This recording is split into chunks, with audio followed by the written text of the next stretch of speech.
nous sommes très heureux de vous accueillir dans cette belle maison qu'est l'INALCO, que nous remercions vivement, notamment notre collègue Serge Dewel pour tous ses efforts afin que nous puissions monter ce partenariat pour le colloque.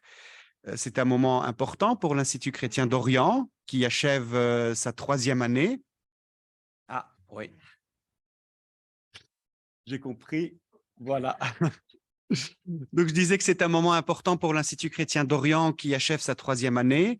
C'est notre premier colloque international. Nous avons des gens qui arrivent du Canada, du Liban, de la France, bien sûr, de différents endroits. Je ne sais pas si Lille compte pour un endroit lointain, mais nous sommes très heureux que tu sois parmi nous, professeur Adbash. Oui, donc nos amis qui viennent des Pays-Bas, de la Belgique, et je découvre que nous avons des Serbes et des Californiens, mais ils se présenteront en anglais tout à l'heure. Donc, merci beaucoup d'être là pour ce moment fort de l'Institut chrétien d'Orient, où nous allons étudier une thématique qui nous est chère, qui est celle de la diaspora, mais Charbel prendra le temps d'introduire la thématique du colloque et d'en parler. Je tiens juste à vous dire certaines choses que vous connaissez peut-être et que je répète pour la énième fois, mais peu importe, quand on aime, on ne compte pas. Donc, l'Institut chrétien d'Orient est un institut d'enseignement supérieur qui a comme objet d'étude les chrétiens d'Orient. Nous les étudions à partir d'une perspective plurielle, religieuse et profane, liturgie, théologie, art sacré, mais géopolitique, histoire et faits sociaux. Cet institut d'enseignement supérieur a un cycle d'études diplômant. Nous sommes en passe de faire le nécessaire pour pouvoir délivrer des diplômes universitaires dès l'année prochaine. Ce cycle d'études est pluridisciplinaire. Il étudie les chrétiens d'Orient à partir des perspectives que je viens d'évoquer. Et cette année a été le grand chantier pour le pôle recherche qui s'est largement développé avec déjà 2 chaires fonctionnelles et 2 départements, une chaire de géopolitique des chrétiens d'Orient et une autre du patrimoine arabe chrétien, un département Ukraine et un département Éthiopie. Charbel est responsable du pôle recherche, mais aussi de la chaire de patrimoine arabe chrétien, et Serge Dewel est responsable du département de l'Éthiopie, et ils sont chaleureusement remerciés pour tout ce qu'ils font. Donc voilà la présentation globale. Notre institut donne tous ses enseignements en ligne avec quelques activités en présence, comme vous pouvez le constater. Et c'est à ce moment-là que je dois passer la parole à Charbel Maalouf, qui vous présentera cette activité d'aujourd'hui et de demain, notre colloque, et qui parlera de la problématique. Merci, Charbel. Excellences, Mesdames et Messieurs, l'émigration des chrétiens du Proche-Orient, connue sous le nom générique de chrétiens d'Orient, toute communauté confondue, est très souvent évoquée dans les médias pour illustrer les violences dont ils sont victimes. On oublie souvent que les chrétiens ne sont pas les seuls frappés, loin de là, et cette position victimaire ou compassionnelle nuit parfois à la compréhension et à une juste appréciation de ces phénomènes sociaux. Sans nier la violence des conflits ou des crises qui touchent aujourd'hui ces populations du Proche-Orient, cette rencontre scientifique aujourd'hui pense la question diasporique des chrétiens d'Orient dans une perspective plus large, tout en adoptant une démarche comparative. Celle-ci s'appuie sur les travaux récents qui ont renouvelé l'approche des migrations et des diasporas. À titre d'exemple, l'ouvrage de Mathilde Monge et Nathalie Muchnik sur les diasporas dans l'Europe moderne, qui nous invite à entreprendre une approche comparative afin de dépasser le fractionnement historiographique national ou confessionnel et d'étudier les groupes diasporiques de manière croisée. Les travaux de Nancy Green, entre 2016 et 2019, qui examinent les migrations contemporaines dans leur dimension transnationale. Enfin, les recherches menées actuellement par Claire Zalk dans le cadre du projet Lubartword sur les liens entre migration et persécution dans une perspective micro-historique et transnationale. Le colloque pourra en outre s'appuyer sur un intérêt renouvelé pour les diasporas moyen-orientales, notamment celles qui ont élu domicile en Occident, mais pas seulement.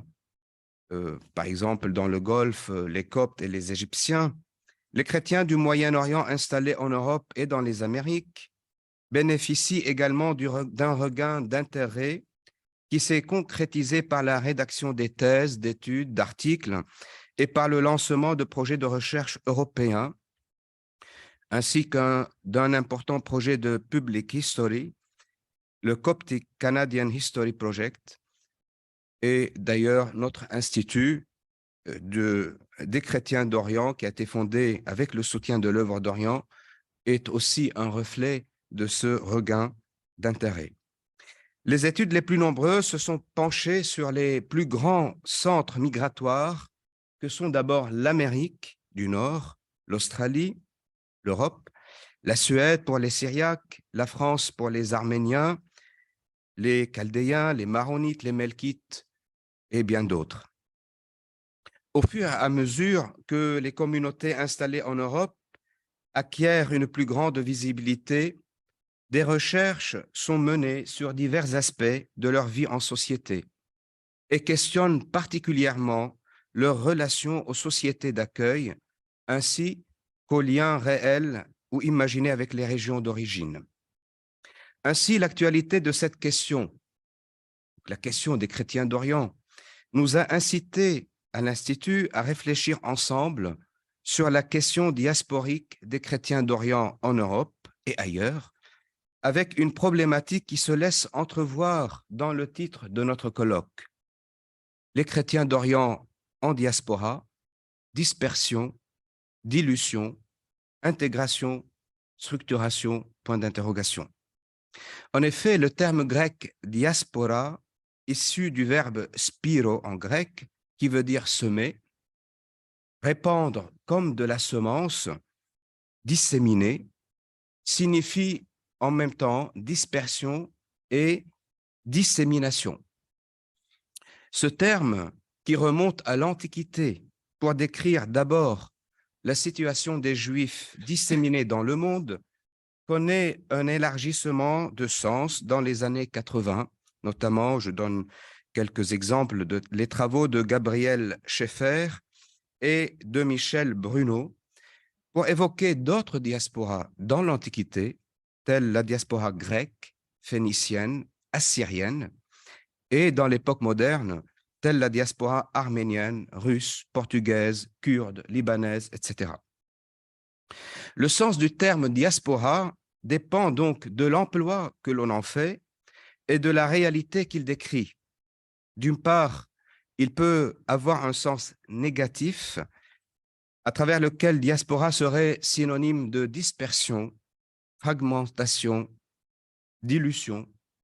Et d'autre part, quand on prend le terme justement de spiro et qui va devenir le logos spermatikos de Justin jusqu'à Vatican II, eh bien, c'est la même racine, hein, eh bien, le terme devient plutôt positif et serait justement synonyme de dissémination, répandre comme de la semence, et impliquerait une propagation, une intégration et une croissance.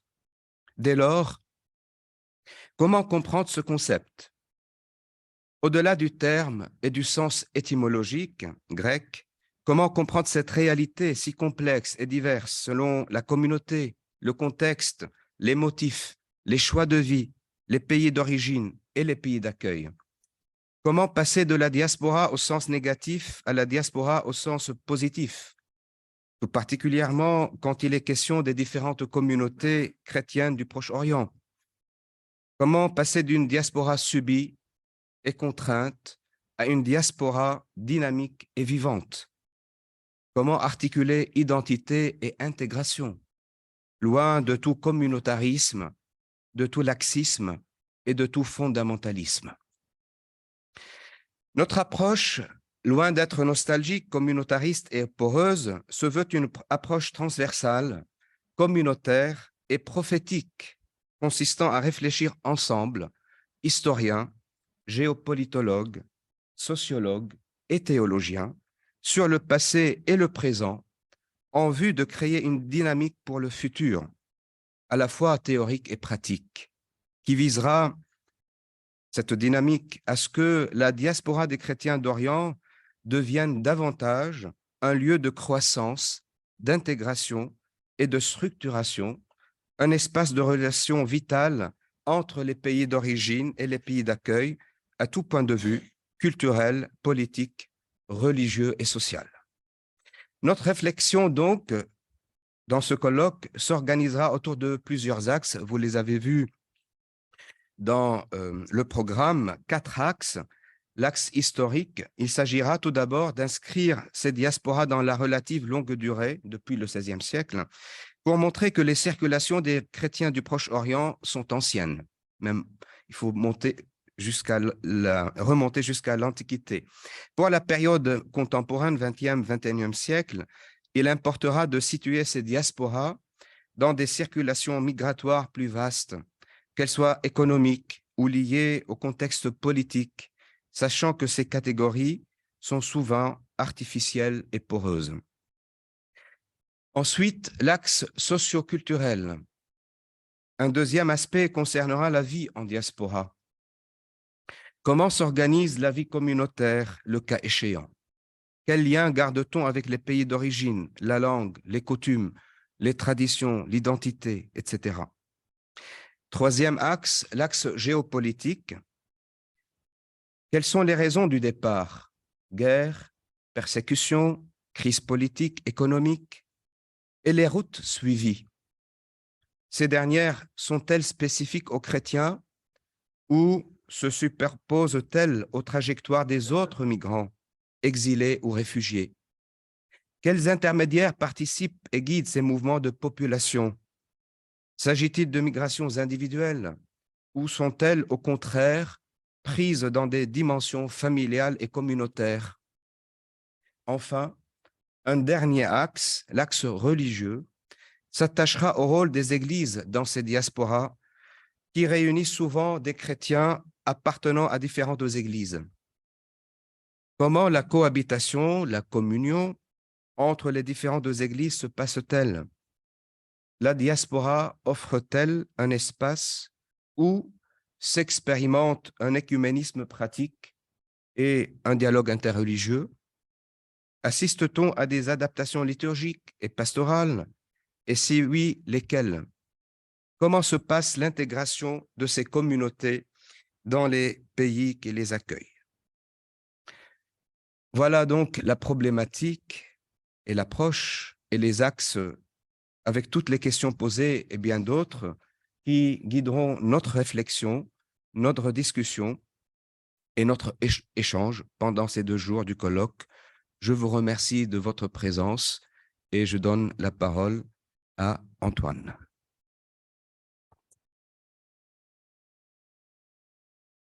Merci, Charbel. Je salue Monseigneur Golnisch qui vient d'arriver. Donc, nous avions prévu un petit mot, si c'est possible, Monseigneur.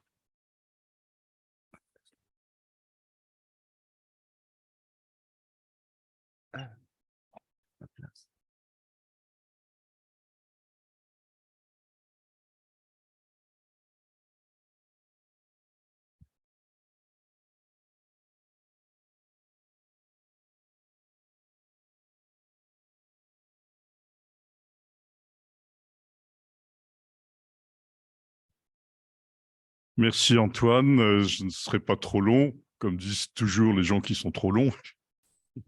Je voudrais d'abord souligner ma joie que ce colloque puisse se tenir ici à l'INALCO. C'est une joie de pouvoir collaborer avec cet institut prestigieux dans l'esprit de respect de la laïcité qui anime l'œuvre d'Orient et l'ICO.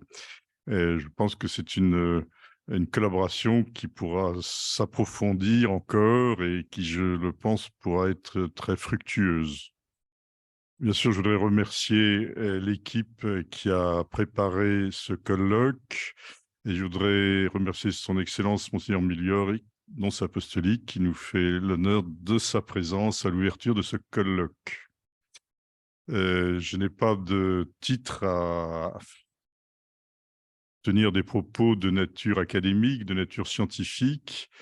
J'aborde ces questions en pasteur selon la mission que j'ai reçue.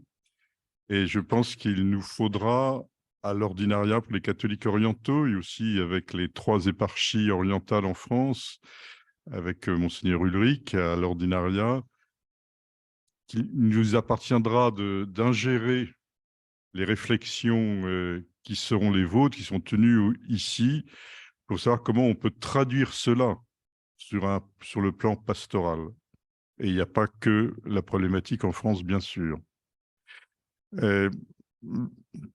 L'œuvre d'Orient que j'essaie de diriger ne souhaite pas favoriser le départ des chrétiens d'Orient. C'est même tout l'inverse. Nous disons que s'ils le veulent, c'est à eux d'en décider. S'ils le veulent, nous sommes à leur côté pour les aider à rester sur leur terre. Mais en même temps, nous ne pouvons pas ignorer le fait de mouvements migratoires et nous ne pouvons pas donc nous désintéresser de cette présence de chrétiens d'Orient qui viennent en Europe, qui viennent dans notre pays. C'est parfois perçu comme une réalité douloureuse par les pasteurs des églises mères, si je peux les appeler ainsi. Et je le comprends. En même temps, il nous appartient tous de transformer ce qui peut être une épreuve pour les églises en une richesse. Richesse pour ces églises, car les diasporas peuvent apporter leur soutien à ces églises d'origine, mais également une richesse pour l'Église de France, qui n'est pas que l'Église latine. C'est un peu beaucoup l'Église latine, j'en conviens. Mais enfin, la conférence épiscopale n'est pas que latine. Les responsables des éparchies orientales de l'ordinariat sont membres de la conférence épiscopale et nous souhaitons pouvoir travailler à ce que cela constitue un enrichissement aussi pour les communautés latines qui parfois découvrent la réalité de ces églises orientales. Et parfois, nous avons du mal un peu à expliquer la complexité avec le père Jean-Marie Humeau, qui est vicaire épiscopal à l'ordinariat. Alors voilà, je pense qu'il y aura donc interaction, influence mutuelle entre vos travaux scientifiques, pour lesquels je vous remercie, dont nous allons prendre connaissance, et puis après ça, traduire cela dans notre action au quotidien. Voilà. Et je salue aussi le président de l'œuvre d'Orient, M. Jean-Yves Tholot, qui est également parmi nous. Voilà. Et tous les visages amis que je reconnais ici dans l'assistance. Merci Antoine. Merci beaucoup, Monseigneur. Et merci au président de l'œuvre d'Orient, qui est aussi le président de l'Institut chrétien d'Orient. J'appelle. 5 minutes avec ou 5 minutes? Monsieur Mail. J'en prie ici, c'est mieux. Donc, professeur Joseph Meila, je suis très honoré de vous présenter. Je fais partie de ces jeunes Libanais qui sont arrivés dans les années 2000 au début en France pour poursuivre ses études, entre autres en théologie à l'Institut catholique de Paris. Et je suis toujours très admiratif de ce que vous faites et aussi de vos écrits qui ont été une source d'inspiration. Donc, merci beaucoup d'avoir accepté d'être parmi nous. Vous êtes universitaire franco-libanais, professeur de géopolitique, de sociologie politique et de relations internationales. Vous êtes spécialiste du Moyen-Orient, de l'islam et de la sociologie des conflits, et vous êtes surtout le premier laïc à avoir occupé le poste de recteur en 2004 de l'Institut catholique de Paris. Vous avez travaillé pour le Saint-Siège sur les questions de dialogue interreligieux et pour le ministère des Affaires étrangères, France, à la tête du pôle religion en 2009. Actuellement, vous enseignez à l'ESSEC. Merci beaucoup de nous parler de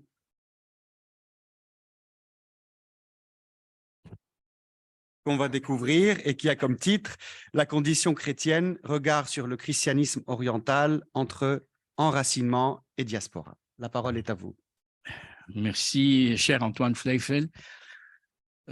Monseigneur, Monsieur le doyen, Monsieur le Président, Père Gollnisch, Mesdames et Messieurs, je voudrais remercier à la fois le Père Malouf et Antoine Fleifel de me faire l'honneur aujourd'hui de participer à ce premier colloque, si je comprends bien, de l'ICO, l'ICO que je salue parce que nous avions besoin en France d'une institution comme celle-là qui fasse connaître de la meilleure manière possible, c'est-à-dire d'une manière à la fois documentée, intelligente, raisonnée, toute la dimension de la spiritualité, bien entendu, mais aussi la dimension, la densité de l'existence de ces chrétiens d'Orient qui aujourd'hui, bien entendu, sont répartis, disséminés, dirait le Père Malouf, à travers le monde. Et c'est vrai que l'étude aujourd'hui de la présence chrétienne orientale, si l'on peut dire, du christianisme oriental, dans le monde fait problème. Elle fait problème si on la considère effectivement sous l'angle de la tragédie qui se passe aujourd'hui dans le monde arabe pour ces communautés, mais il faut relativiser, ça ne veut pas dire comprendre, justifier, mais simplement expliquer et mettre tout cela dans un monde complexe, effectivement, qui est fait de migration, qui est fait de flux migratoires, qui se passe dans des conditions parfois extrêmement pénibles. Le pape François n'arrête pas de rappeler que ces conditions ne font pas honneur à l'humanité dans la manière dont notamment les migrations en provenance du Proche-Orient, mais pas seulement, se passe aujourd'hui, cette traversée de cette frontière symbolique qui est devenue la Méditerranée et dans laquelle beaucoup de migrants perdent leur vie et leur existence. Donc, merci de situer tout cela dans un contexte beaucoup plus large. Le Père Malouf a cité des auteurs effectivement extrêmement reconnus, comme Madame Green, par exemple. Moi, je citerai aussi Witold de Wenden en France, qui est une grande spécialiste de cela, des flux migratoires. Et il faut tout de suite rappeler effectivement la contextualisation de ces phénomènes de diaspora. Voilà, ce que je voudrais faire ce matin, c'est me poser 3 questions.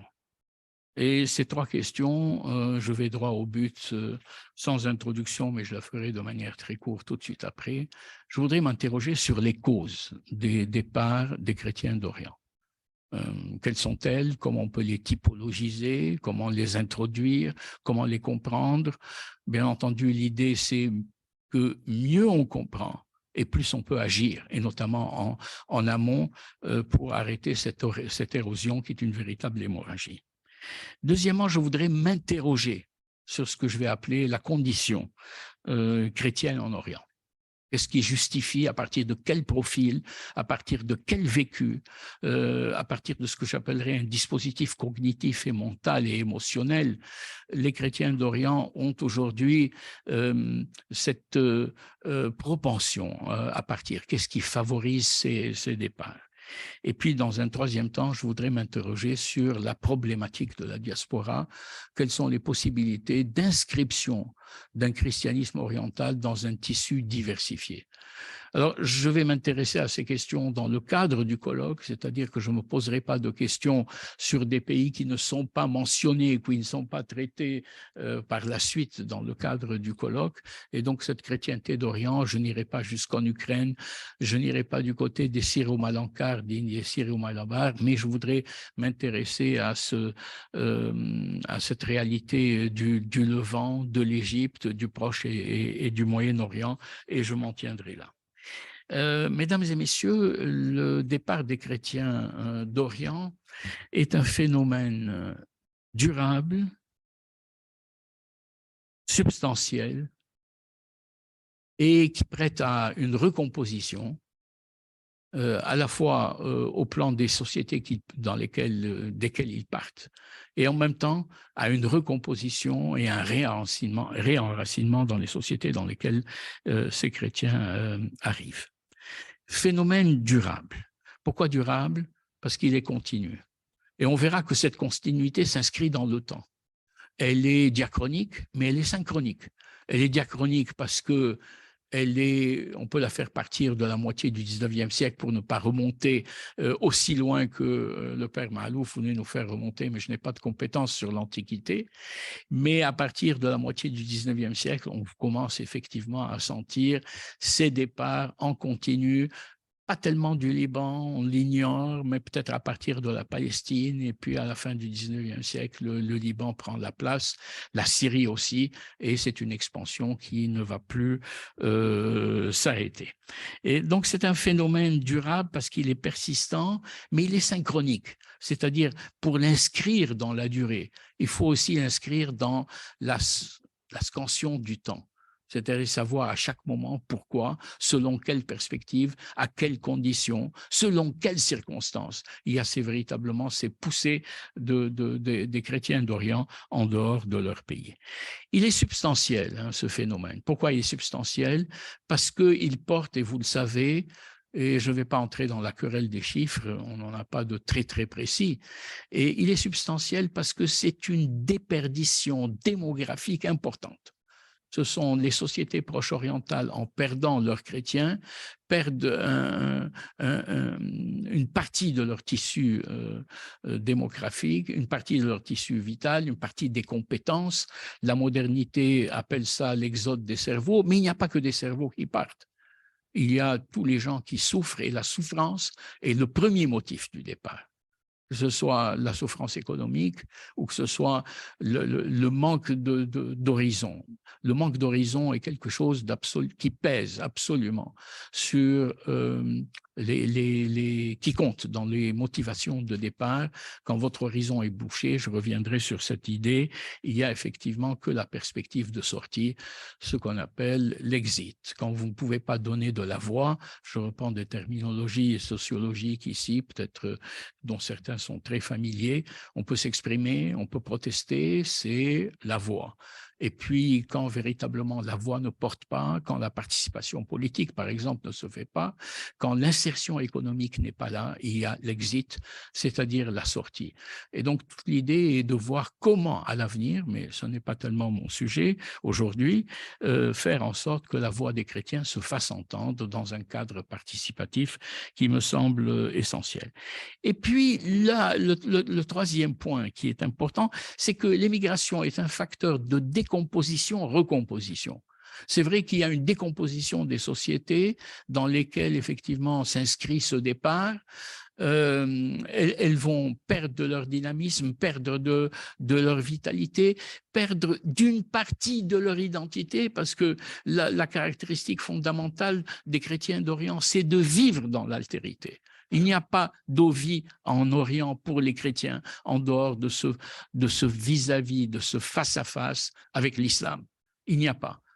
Les chrétiens d'Orient ne se définissent pas par eux-mêmes, bien sûr qu'on peut les définir de manière théologique et identitaire, mais sociologiquement, politiquement, ils ne se définissent que par rapport à d'autres. Ils sont dans ce dialogue continu avec l'autre, avec l'altérité. Et tout le malheur des chrétiens du Liban, c'est qu'ils abandonnent une altérité qui est celle de leur région pour découvrir une autre altérité sur laquelle nous reviendrons, qui est une altérité de l'ailleurs. Hein, parce que la première altérité, c'est l'altérité de chez soi. Les autres qui sont avec les chrétiens d'Orient font partie de ce soi régional. Mais effectivement, sortir, c'est se confronter avec cette autre altérité. Et je ne définirai pas les chrétiens d'Orient autrement que par cette recherche, cette soif d'altérité, ce positionnement par rapport aux autres dans un dialogue continu. Et donc, facteur de décomposition, mais facteur de recomposition sociétale, puisque lorsque vous partez, vous vous insérez dans un autre contexte, et c'est là où intervient la problématique de la diaspora, pour savoir comment on s'inscrit, selon quelle stratégie, selon quels angles d'attaque on s'inscrit dans des sociétés qu'on appelle, en terminologie diasporique, les sociétés d'accueil. Comment fait-on pour être accueilli, ou comment fait-on pour se faire accueillir, ou parfois comment fait-on pour ne pas se faire accueillir? Et on connaît des situations de crispation identitaire. Le père Maalouf l'a signalé avec un euphémisme très beau en disant qu'on ne va pas s'enfermer dans un communautarisme, je ne sais pas quel adjectif vous avez utilisé, excessif, mais qui est une stratégie du repli sur soi.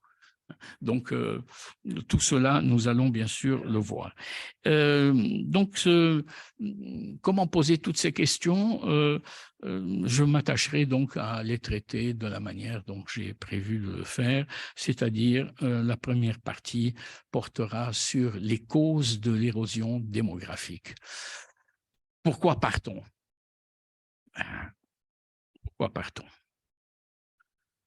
Alors, je voudrais tout d'abord partir, non pas moi-même, mais partir d'un constat. Sans entrer, comme je le disais, dans la bataille des chiffres.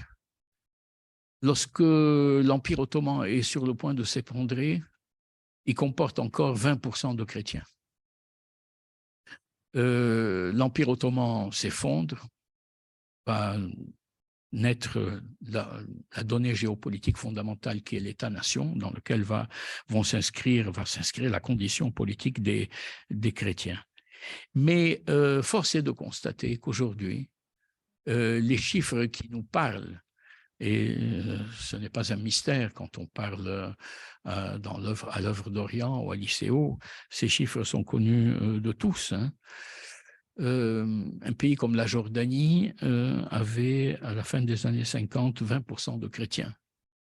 Aujourd'hui, les chrétiens représentent 2%. Le drame irakien, et je voudrais saluer le père Golnisch, et j'ai eu l'occasion de travailler un petit peu avec lui à un moment donné pour son action absolument extraordinaire à l'occasion de cette crise tellement douloureuse qui commençait à l'époque, c'était avant 2014. 2014 a été un emballement avec le surgissement de l'État islamique et de ses exactions. 70% des chrétiens ont quitté l'Irak. Je voyais une statistique qui disait qu'en 2014, entre 120 et 130 000 chrétiens étaient partis sur cette seule année. Jérusalem en 1948, c'était à peu près 35% de chrétiens. Aujourd'hui, il y en a entre 6-8%. C'est des ordres de grandeur, s'il vous plaît. Ne prenez pas ces chiffres pour des chiffres définitifs. On ne les a pas. Mais je pense à un quadrilatère absolument extraordinaire qui est celui de Bethléem, Beth Jala, Beth Sahour et Jérusalem, si on ajoute Ramallah, qui étaient des villes. Bethléem était à 90% une ville chrétienne.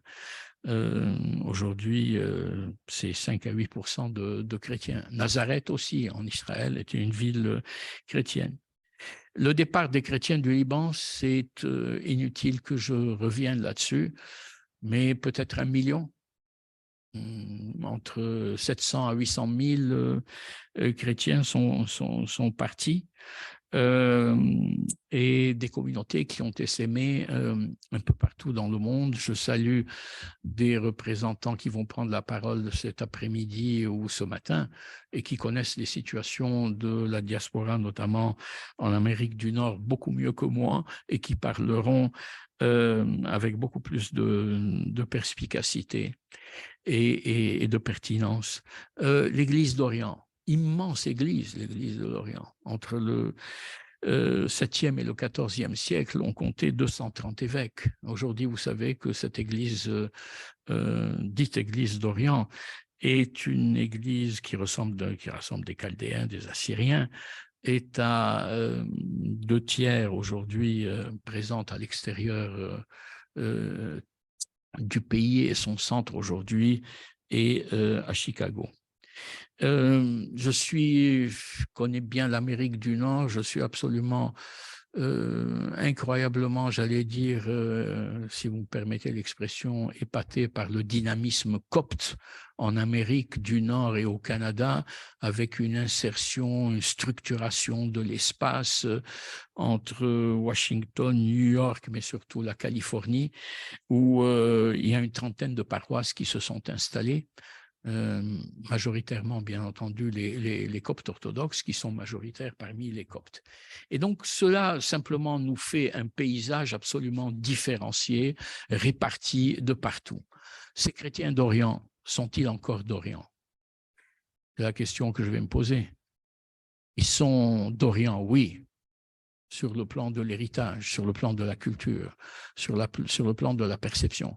Mais ils sont insérés dans des dynamiques socio-économiques, de progression sociale, de compétences économiques, d'intégration, qui font effectivement que de plus en plus, la phrase a été utilisée par le père Charbel Malouf, il y a un risque de dilution. Alors, beaucoup de communautés parmi les communautés chrétiennes essayent de rassembler, hein, de garder la foi des ancêtres, et sans me poser la question des églises nationales, qui est une question à part d'ecclésiologie, est beaucoup plus compliquée.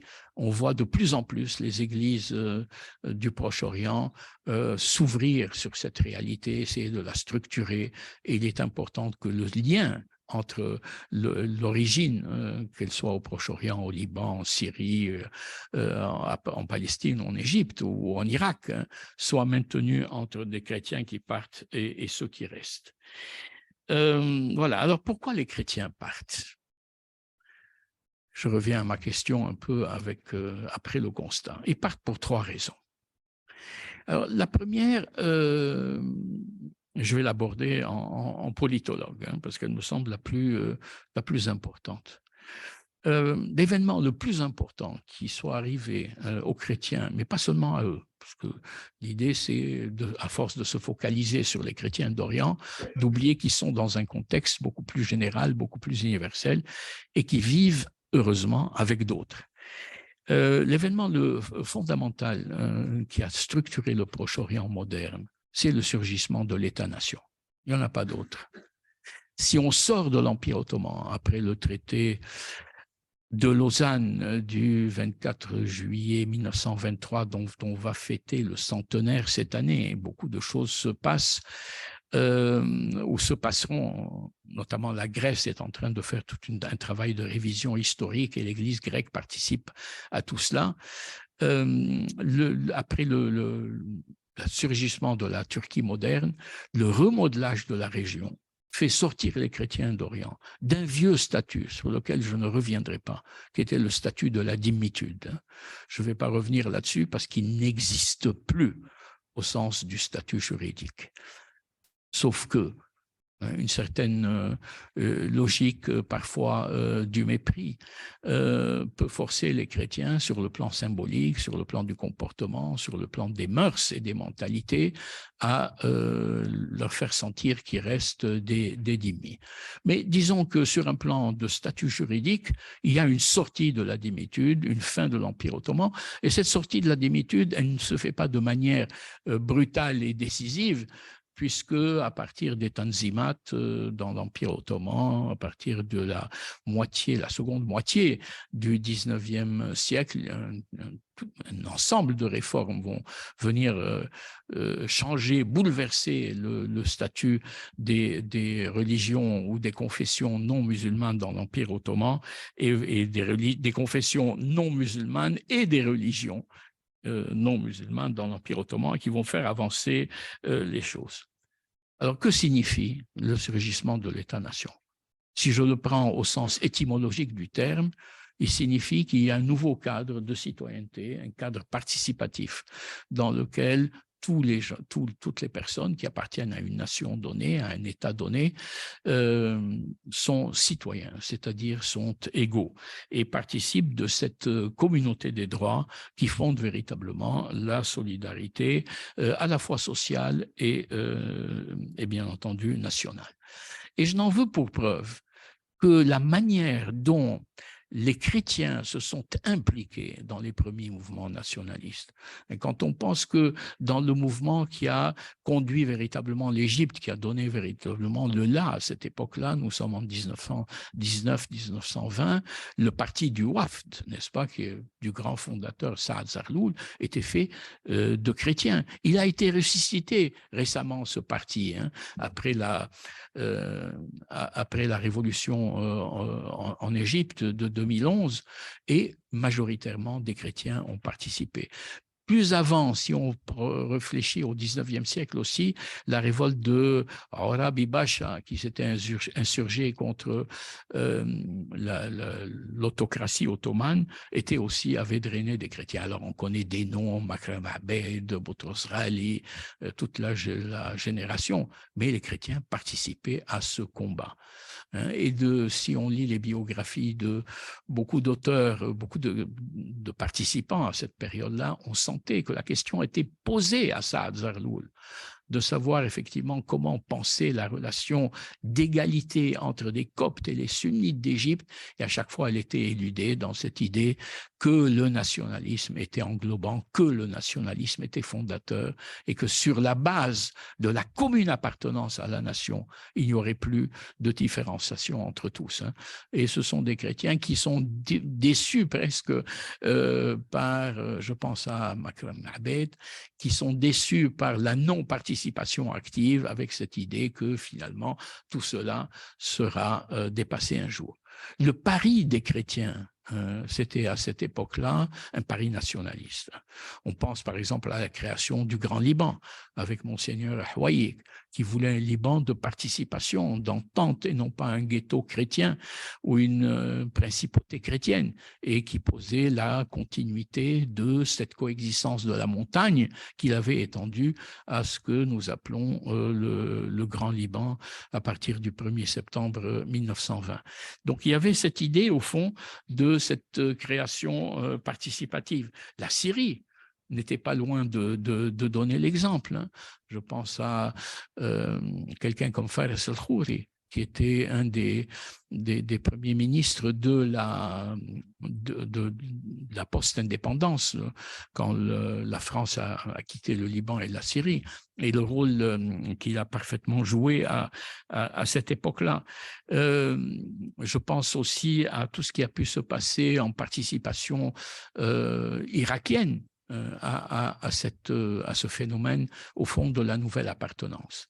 Et sans entrer dans trop de détails qui nous conduiraient sur des stratégies d'entrisme national dans la nation, si vous me permettez l'expression, il y avait ceux qui étaient pour afficher la couleur communautaire, comme les chrétiens du Liban, et essayer de penser la coexistence dans un même ensemble national à partir de ce que j'appellerais un phénomène de transaction politique, de discussion politique, qui aboutit à un dialogue, lequel dialogue aboutit à un pacte de coexistence, et d'autres chrétiens, il ne faut pas l'oublier, qu'il y avait une autre option possible, et c'était le pari sur...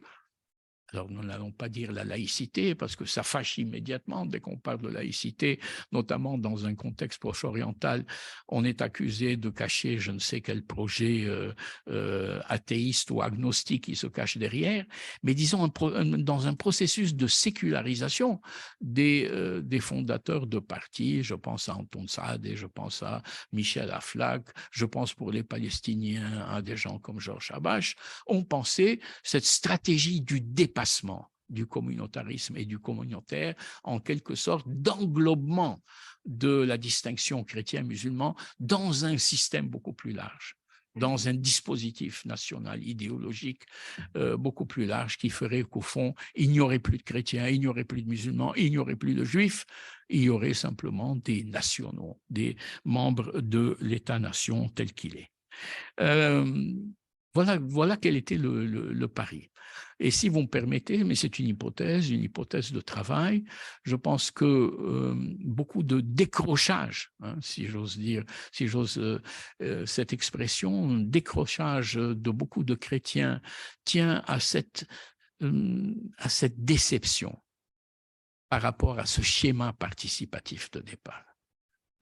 Il y a une espèce de fatigue qui s'impose à un moment donné quand on voit qu'effectivement la citoyenneté ne prend pas racine et a du mal à prendre racine.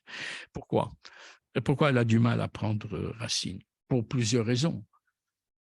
D'abord, cette inégalité citoyenne, si on peut combiner les deux, se fait quand vous voyez qu'effectivement votre carrière en tant que fonctionnaire public est bloquée.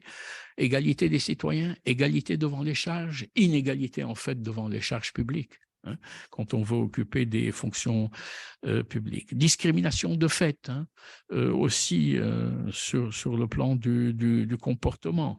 Je pense beaucoup à l'Égypte. Et puis, discrimination sur le plan de la liberté de culte, liberté de croyance.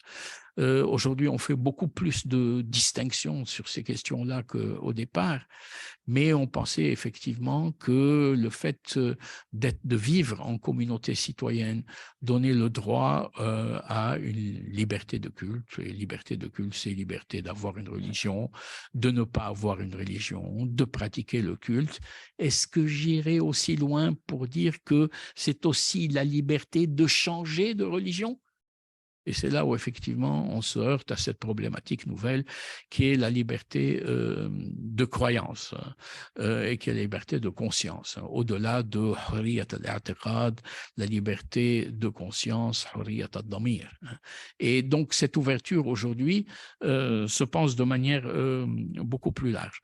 J'en parle simplement parce qu'on pensait que tout cela faisait partie d'un communautarisme éculé et que finalement on pourrait s'accommoder de la multiplicité des cultes, de la liberté des cultes, bien que cette liberté des cultes ait souvent été discriminée et limitée. On ne peut pas créer des églises quand on veut, où on veut, quand on veut.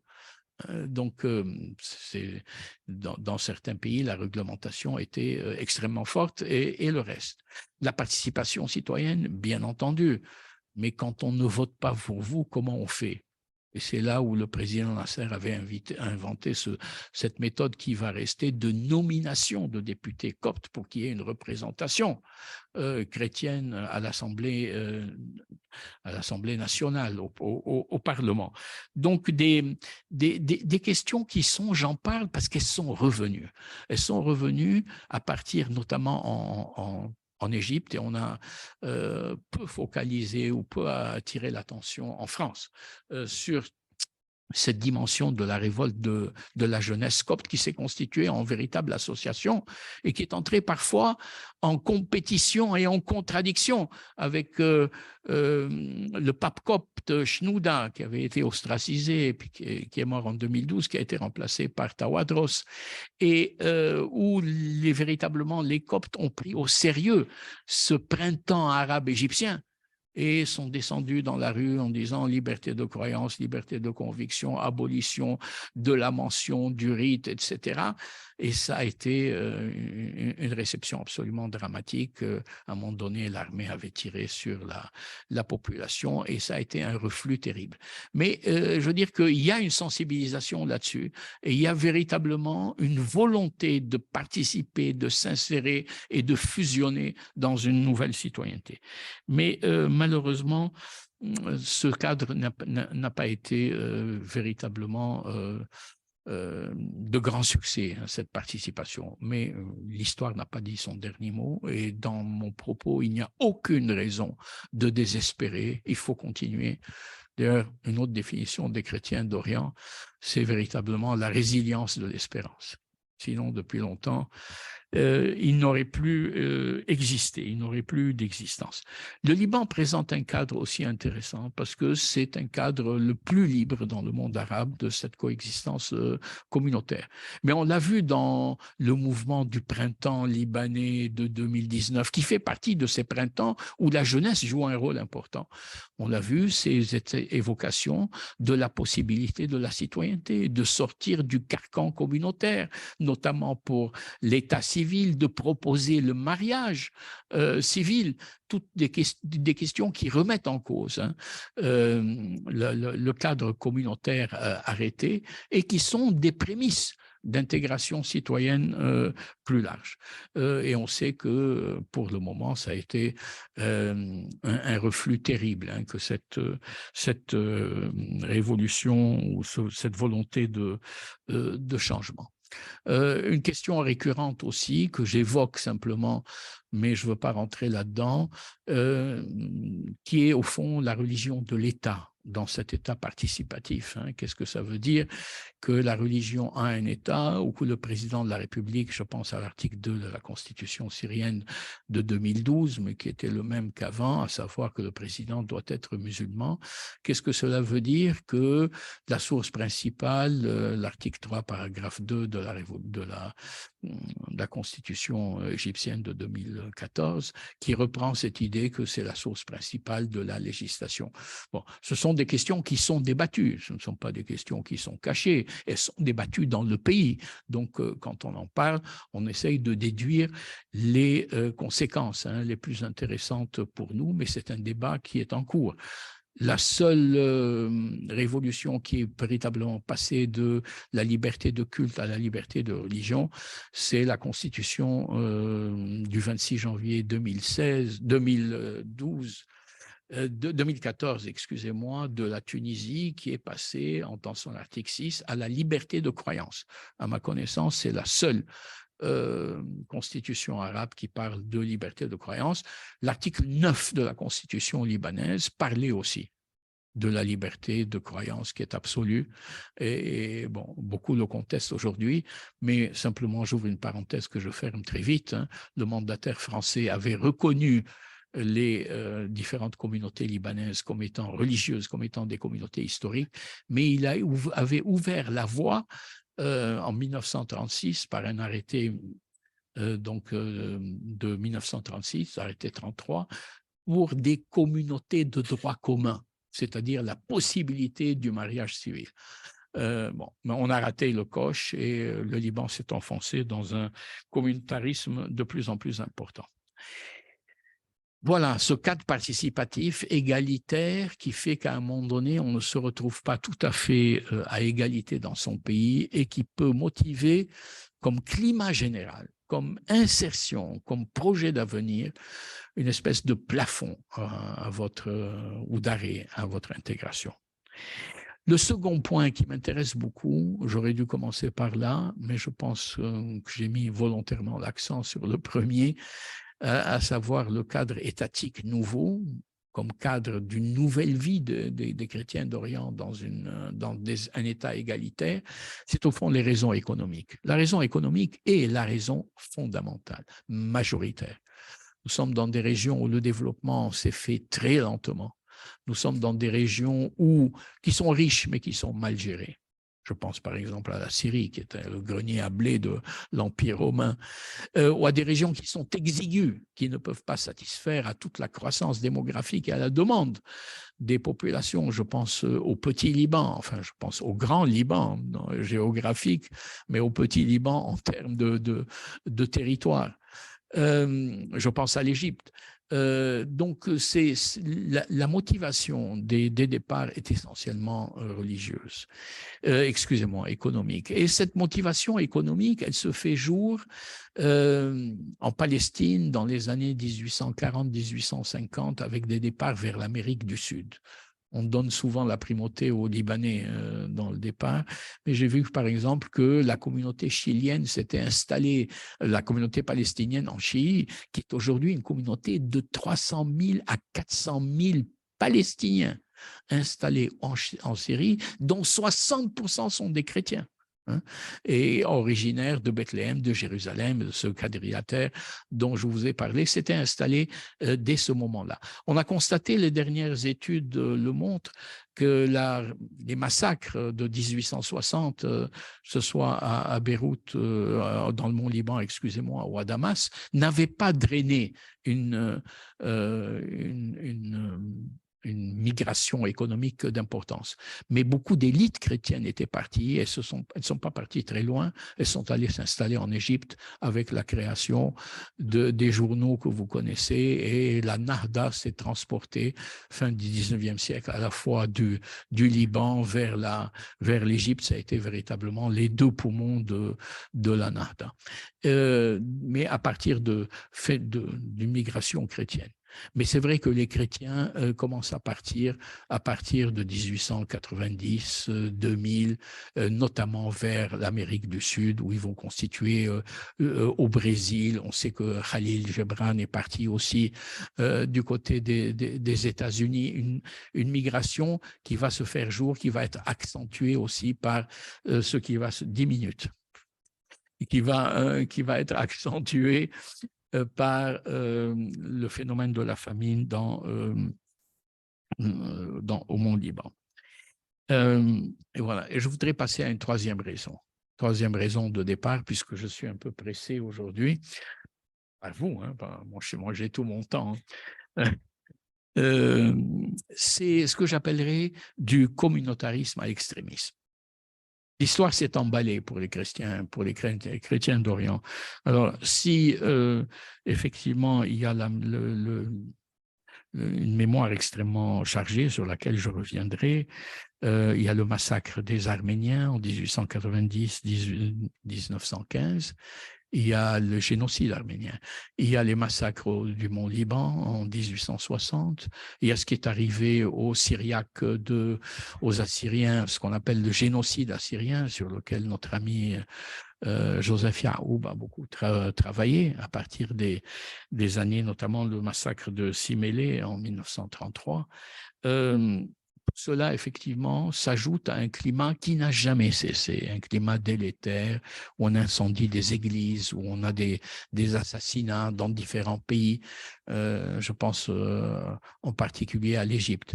Mais l'histoire s'est accélérée à un moment donné, et pour les chrétiens d'Orient, c'est peut-être la catastrophe, j'allais dire par excellence, si on peut parler comme ça, si vous me permettez cette expression, c'est ce qui s'est passé en Irak, où véritablement l'Irak a perdu 70 à 80% de ses chrétiens. Et ce qui me touche, et j'en parle sur un plan très personnel, plutôt que sur un plan scientifique ou universitaire, c'est ce que j'appellerais la fatwa d'extranéité qui frappe les chrétiens d'Orient à ce moment-là. Quand Daesh commence ses exactions et passe sur toutes les murs des maisons en mettant ce fameux Noun, Nasara, ce N, la lettre N de l'alphabet, qui permet véritablement le massacre des chrétiens, qui rend leur sang halal. Pas eux seulement. Le père Charles Malouf disait il ne faut pas se focaliser entièrement sur les chrétiens, mais le colloque est sur les chrétiens, mais aussi les yézidis. Et pour avoir travaillé au Quai d'Orsay, à un moment donné, chaque fois qu'on voulait soulever la question des chrétiens en particulier, il y avait toujours ce motif qui nous venait d'Europe, notamment d'Europe du Nord. N'oubliez pas les chiites persécutés, les sunnites persécutés, les yézidis persécutés, ce qui était vrai. Mais il y avait un problème aussi spécifique, qui était celui des chrétiens d'Orient, qu'on pouvait adresser auquel on pouvait véritablement s'adresser en tant que tel. Donc, qu'est-ce que c'est que cette fatwa d'extranéité? C'est ce phénomène absolument extraordinaire qui fait pour des citoyens, des patriotes, des compatriotes comme vous, qui vivent avec vous en tant que chrétiens d'Orient, en viennent à considérer que vous êtes un étranger. L'autochtonie première, elle est chrétienne. Quand l'invasion musulmane, quand les conquêtes musulmanes ont eu lieu au 7e siècle, il y avait un monde entièrement chrétien. Comment est-on arrivé au 21e siècle à considérer que cette autochtonie originaire, primitive, cette appartenance des chrétiens à l'Orient, on soit venu à en faire des étrangers dont on se demande ce qu'ils font là, alors que ce sont les premiers habitants des lieux. Ça, il y a un problème à poser, notamment dans la conscience, dans l'enseignement, dans les manuels. Deuxièmement, et puisque je dois aller très vite, je voulais parler de cet ensemble de conditions, mais pour en tirer des conclusions.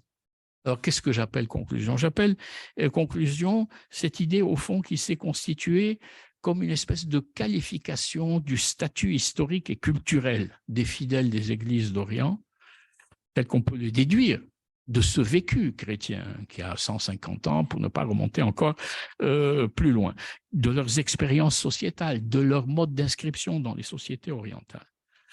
Et donc, je suis venu à penser de plus en plus que les chrétiens d'Orient participaient à un dispositif cognitif, émotionnel et mémoriel leur fait partager un ensemble de considérations qui leur sont spécifiques et communes en tant que variété de confession.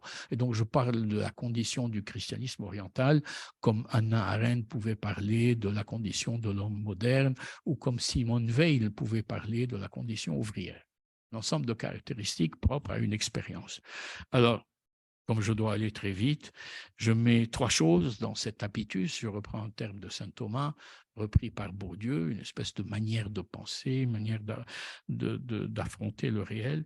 Il n'y a pas de monocausalité. On ne part pas pour économie seulement, pour la question politique seulement. Il y a un faisceau de causalité fragilisantes qui appartiennent à cette existence chrétienne en Orient.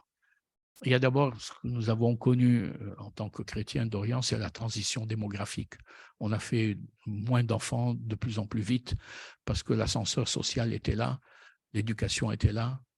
L'éducation, c'est excellent, c'est formidable, c'est fondamental, mais ça permet aussi de se transporter ailleurs dans le monde avec un bagage intellectuel qui permet votre insertion. Je ne jette pas la pierre, au contraire, à l'enseignement. Je sais tout ce que fait l'œuvre d'Orient pour maintenir les chrétiens sur place et notamment maintenir leur éducation en tant que telle, pas seulement religieuse, hein, mais je parle de leur enracinement dans leur... il y a donc un ensemble de causalités fragilisantes, la transition démographique, la recherche de la sécurité, peut-être beaucoup plus fragilisés que leurs concitoyens, les chrétiens d'Orient. Et puis, il y a la précarité de l'intégration. Savoir quand est-ce qu'on est intégré, est-ce qu'on est intégré, et vivre avec cette idée qu'on peut du jour au lendemain découvrir qu'on n'est pas accepté, donc on n'est pas intégré quelque part, puisque l'autre refuse votre intégration. Alors, 3 caractéristiques, très rapidement, je les cite pour ne pas les approfondir. D'abord, la mémoire des communautés chrétiennes, il faut en tenir compte dans leur psychologie. Et je prends l'expression à un grand historien de la Première Guerre mondiale en France, Georges Moss, les communautés d'Orient sont des communautés brutalisées. C'est-à-dire qu'elles ont intégré dans leur logiciel de mémoire cette idée, au fond, que l'existence est tragique. L'existence est tragique, c'est peut-être une banalité que nous enseignons à nos étudiants quand ils viennent voir un petit peu le cours de l'histoire et qu'on remonte à Hegel pour voir au fond que l'histoire n'a jamais été un long fleuve tranquille. Mais c'est cette idée au fond que c'est une histoire, pas toujours, mais souvent, de guerre, d'exaction, de massacre, de vol, de viol. Je pense à ce qu'a fait l'État islamique avec les femmes chrétiennes, mais encore une fois, pas seulement chrétiennes, les yézidis aussi. Il y a aussi ce que j'appellerais des symboliques d'extranéité, c'est-à-dire que dans le processus de rapprochement, de dialogue avec les autres, avec l'autre qui vit avec vous, vous en venez à être parfois, à cause de pratiques politiques et sociales, marginalisés dans votre propre pays. Ceci est, je ne reviendrai pas là-dessus, j'en ai parlé un petit peu sur cette logique de l'extranéité qui fait que vous devenez un étranger dans votre propre pays.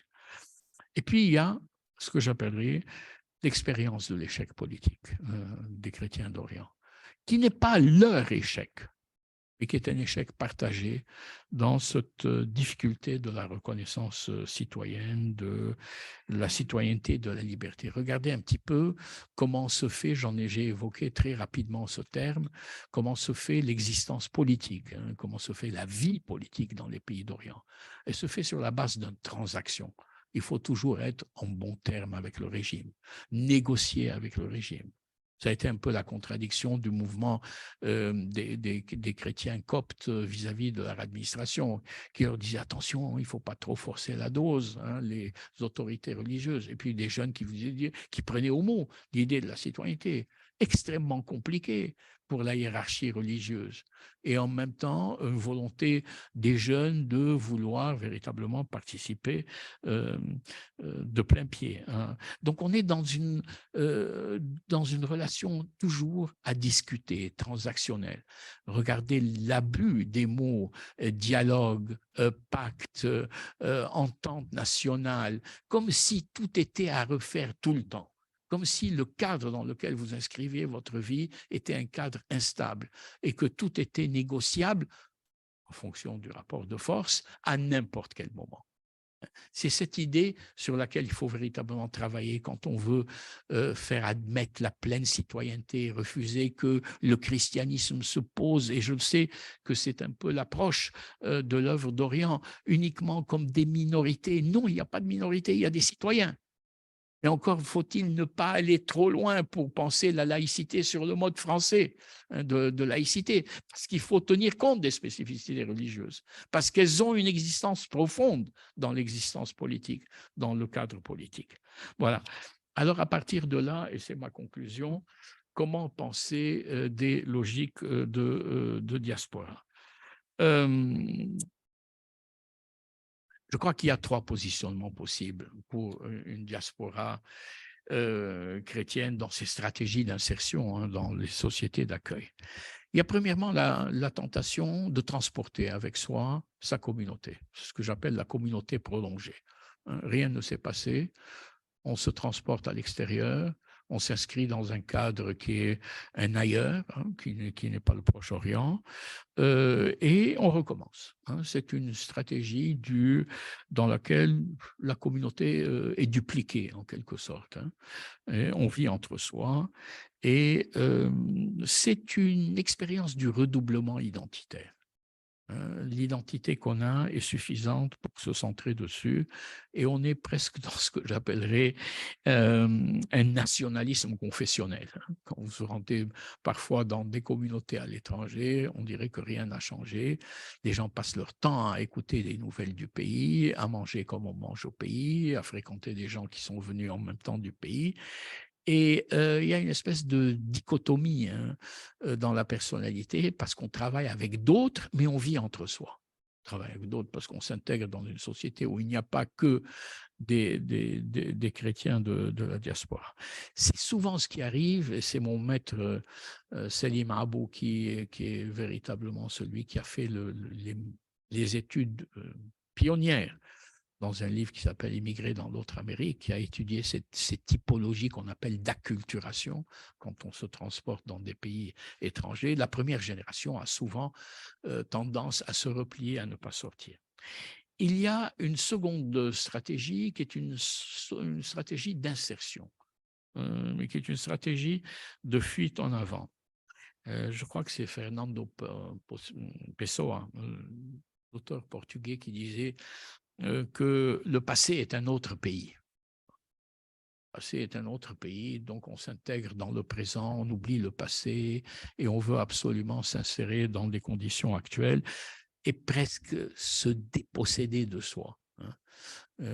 S'habiller, se grimer, si vous me permettez l'expression, se comporter comme si on avait toujours été là et comme si l'acculturation était véritablement un moyen de se sauver. Il y a une occultation de l'identité première pour une meilleure intégration seconde. Mais ça se fait à coup d'oubli et à coup d'oubli de soi, ce qui est le plus grave des oublis.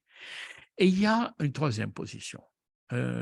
Et là, le rôle des églises est fondamental. Il n'est pas seulement celui des communautés. C'est assumer le double héritage. Assumer le double héritage, c'est assumer le passé et le présent. Assumer le présent parce qu'on ne peut pas faire autrement que de l'assumer. Il faut travailler dans les sociétés dans lesquelles on est. Il faut construire un avenir. Si ce n'est pas pour vous, c'est pour vos enfants. Et c'est vos enfants qui vous le rappellent. Et s'insérer dans une société dans laquelle vous avez choisi d'émigrer. On ne peut pas se comporter, il y a d'autres communautés qui peuvent parfois le faire dans une espèce de mépris ou dans une espèce de fermeture en se disant « je suis ailleurs, mais je reste moi-même et je continue mon combat comme avant ». Je ne veux pas rentrer dans plus de détails. Et c'est peut-être l'attitude qui est celle des chrétiens, qui devrait être celle des chrétiens d'Orient, je pense, idéalement, hein, parce que ce sont trois catégories. Max Weber dirait des idéal types. Hein. C'est pas quelque chose qui est voulu en tant que tel ou valorisé, mais trois manières de se positionner. Donc, être l'héritier de ce double héritage, c'est maintenir la tradition comme identité et penser l'insertion comme une nouveauté. Et joindre un petit peu cette idée, au fond, d'une altérité, une altérité travaillée par l'histoire. Toute l'histoire des chrétiens d'Orient a été de témoigner pour cette identité qui s'oppose toujours en altérité. La diaspora est une chance de l'altérité. L'Église a le devoir de maintenir ce devoir de mémoire, mais elle a aussi la possibilité et le devoir de laisser s'épanouir l'individu dans sa puissance créatrice et d'insertion, donc dans les sociétés d'accueil dans lesquelles il travaille. Et nous sommes aussi, il faut le dire peut-être, la diaspora n'est plus la diaspora. Avant, quand on partait pour longtemps. Aujourd'hui, dans la mondialisation, l'espace s'est rétréci. Et l'espace de la mondialisation est un espace immédiat. L'espace immédiat, vous pouvez appeler tous les jours, savoir ce qui se passe, voyager. On n'est plus en Australie pour toujours, on n'est plus à Santiago du Chili pour toujours, on peut revenir. Là, c'est aussi une chance formidable qui se crée une communauté religieuse à partir de votre identité confessionnelle, intégrée dans un pays qui n'est pas le vôtre, mais qui reste ouvert sur le pays d'origine. Les chrétiens d'Orient sont, à cause de leur héritage, ils sont porteurs d'avenir. C'est pour ça qu'ils sont des passeurs d'humanité. Merci de votre attention.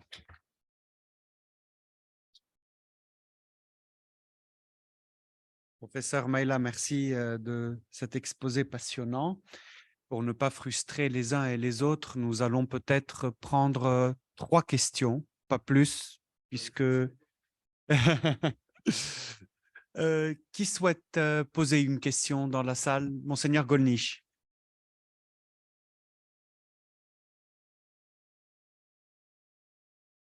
Merci. Très intéressante considération. Je me demande s'il y a une possibilité, mais s'il y a une existence encore d'une vision de la part des chrétiens d'Orient. Autrement dit, quel est leur projet? Quel est leur, comment comprennent-ils leur situation en Orient?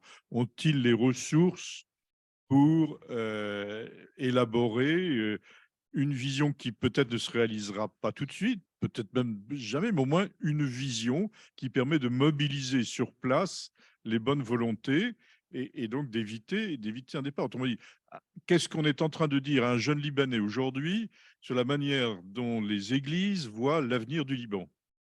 C'est quoi l'avenir du Liban partagé avec un jeune Libanais ou avec un jeune d'un autre pays? Et j'ai le sentiment que les églises ne parviennent, les églises au sens large, je ne parle pas du clergé, que les églises ne parviennent plus à générer un projet de société, au moins qui serve de base de départ pour un engagement dans l'action.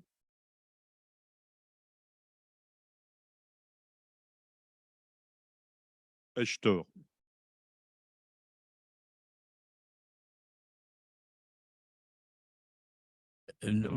Père Golnisch, vous posez la très bonne question et vous la posez d'autant plus que vous connaissez la réponse. Non, je partage votre avis, je partage votre pessimisme. Je ne sais pas si vous êtes pessimiste, en tout cas j'assume ce pessimisme en ce qui me concerne sur la vision. Les églises n'ont pas de vision. Les églises sont dans une course de rattrapage. Hein? Comment ne pas perdre nos ouailles, ce qui est très louable, hein? Donc, allons à leur rencontre, dépêchons-nous d'envoyer des évêques à droite, à gauche, etc.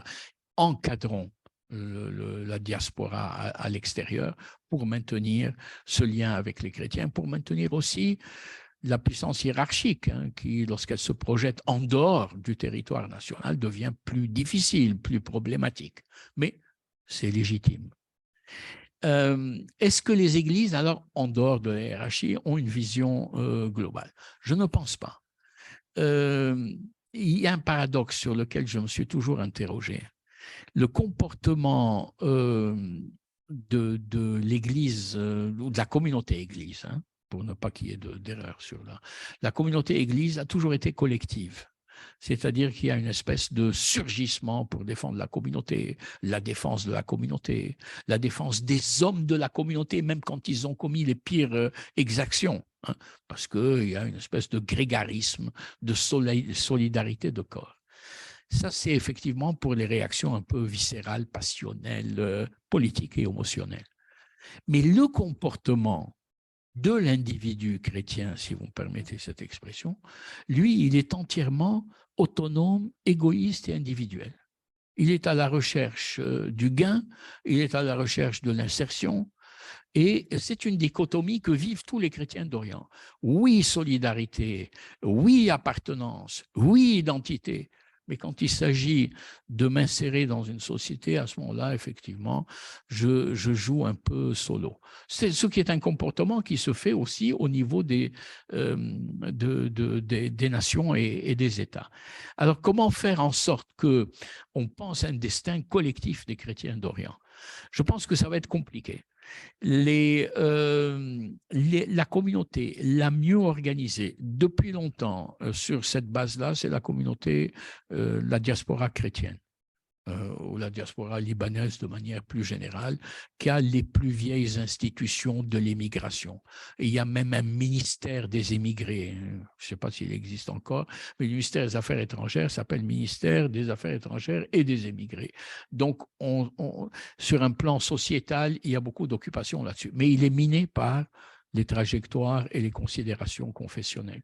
Mais il faudrait sans doute faire à un niveau collectif, hein, si c'est possible, au niveau des églises orientales, de réfléchir à une commune approche sur le sens d'une intégration qui n'est pas oublieuse de son passé. Je pense que c'est fondamental. Pensez aussi, ce que je disais un peu, que dans la diaspora, dans la mondialisation, l'espace est réversible. C'est vrai qu'avant, on partait pour toujours. Est-ce qu'aujourd'hui, on part pour toujours? Ce n'est pas tellement le cas. C'est vrai que quand on partait en Australie ou au Chili, on partait. Aujourd'hui, comment essayer de réfléchir cette solidarité? Cette solidarité existe. L'économie libanaise, par exemple, ne tient que par cet argent, ces fonds qui viennent de la diaspora vers des familles libanaises qui essayent de subsister dans une position de crise profonde. Donc, il y a des solidarités, il ne faut pas le lier.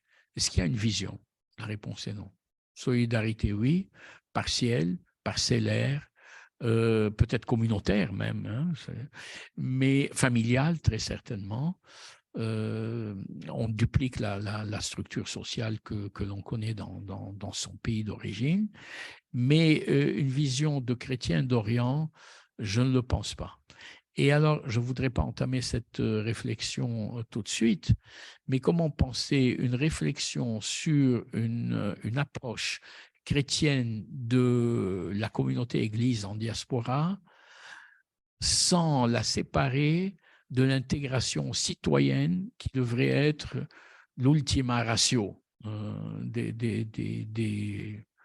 des citoyens arabes quand ils vivent dans leur pays, quelle que soit par ailleurs leur origine confessionnelle. Est-ce qu'il n'y aurait pas ici une contradiction à surmonter entre une vision d'ensemble de chrétiens et ce que tout le monde souhaite aujourd'hui, c'est la sécurisation de l'avenir chrétien, à savoir une meilleure insertion et une participation citoyenne. Mais c'est une question fondamentale qui est traitée de manière parcellaire. Merci beaucoup. Une autre question?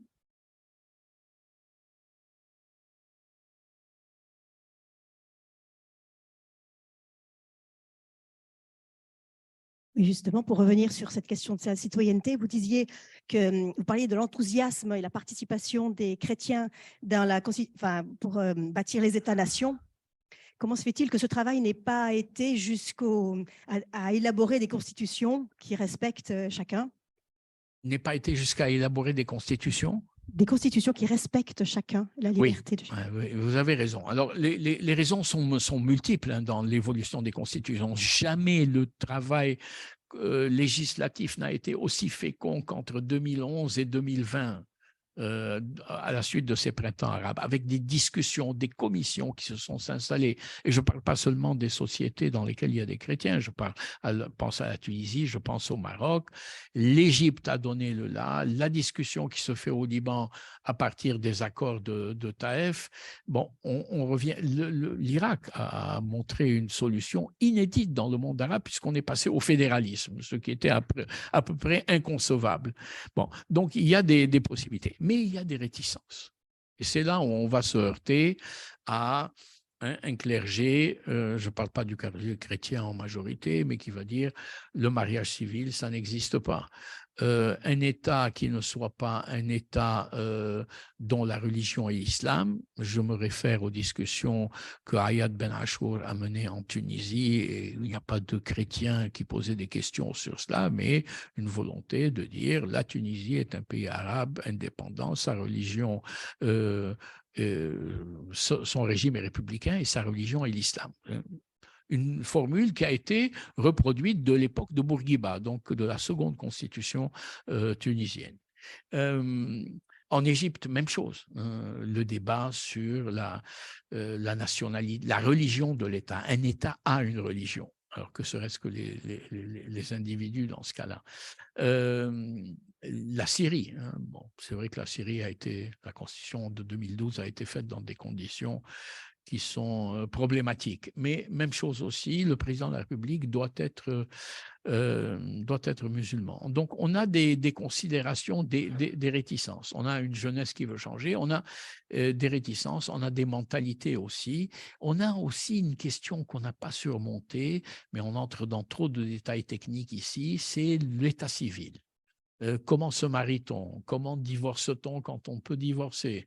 Comment hérite-t-on?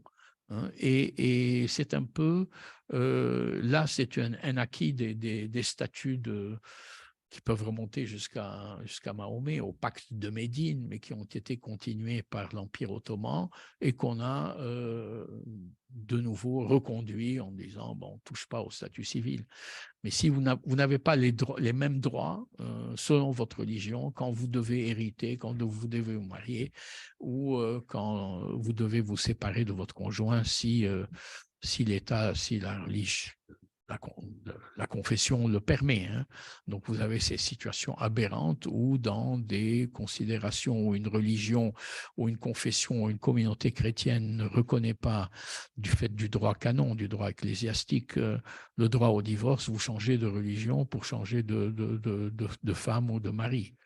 C'est des solutions absolument compliqué. Alors, il y a effectivement des réticences. C'est pour ça que je disais qu'une laïcité intégrale au sens de la séparation totale de l'Église et de l'État, l'Église étant entendue au sens générique du terme, est un petit peu inconcevable. Hein. Il faudrait penser une laïcité d'accommodation et de prise en compte des communautés religieuses comme dépositaires d'un héritage, d'une histoire.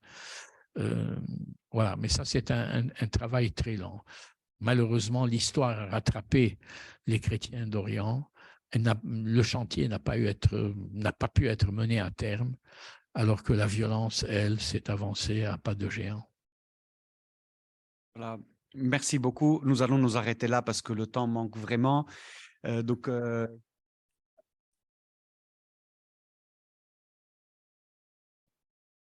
une pause s'impose. Nous reprenons à 11h05. 11h05, s'il vous plaît. Merci de ne pas être en retard et à tout de suite. Nous sommes...